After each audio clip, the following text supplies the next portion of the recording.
I still hear the glass shattering, the sting in my scalp, the copper taste of blood pooling at the back of my throat.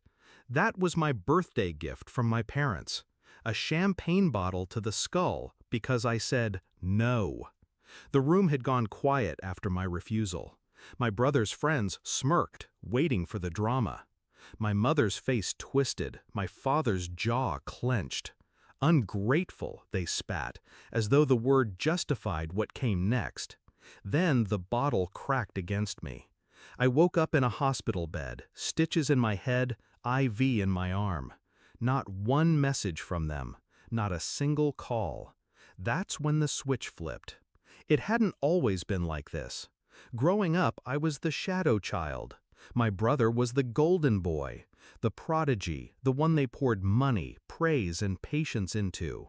I was the afterthought.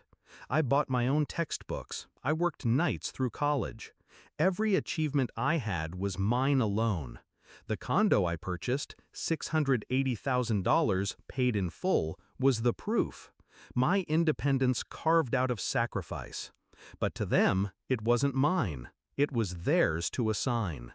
And my brother? The chosen recipient. The first hints came when my mom would say, "It's just easier if your brother lives closer to work." Or when my dad added, "You already have more than you need, share." But share didn't mean compromise. It meant surrender. And when I didn't bend, they broke me. Literally. I didn't cry, not in the hospital, not after.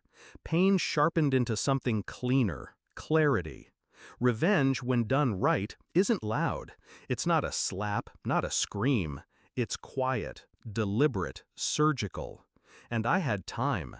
6 weeks in recovery. Every hour plotting. I didn't want them arrested.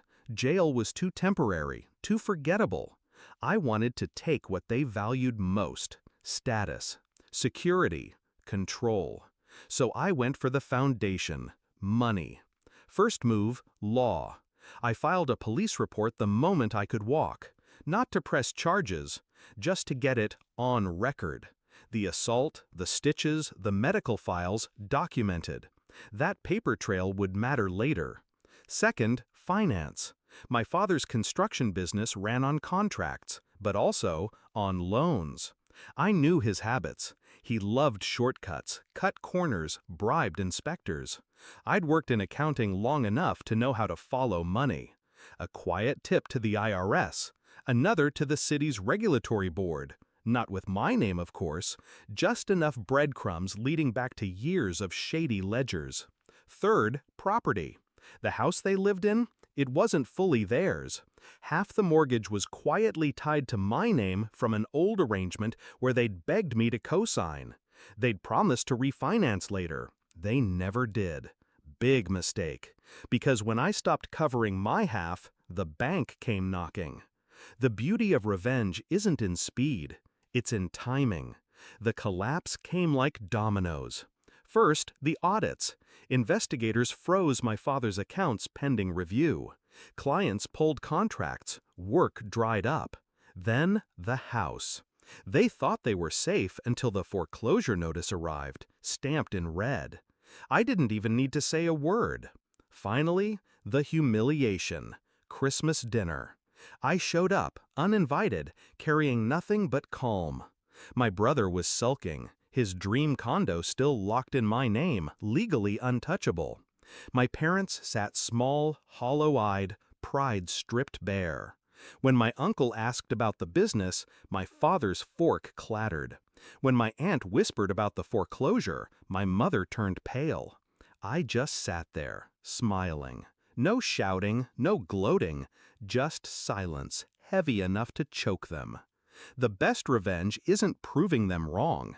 It's letting them prove themselves. They called me ungrateful, but when the smoke cleared, who was left standing? I still had my condo, my career, my name untainted. They had nothing. No home, no business, no reputation. The same hands that smashed a bottle over my head were now empty, trembling, reaching for scraps. Do I regret it? No, they taught me everything I needed to know about betrayal, and I taught them the cost of underestimating the quiet one at the table. Blood may be thicker than water, but debt drowns faster than either.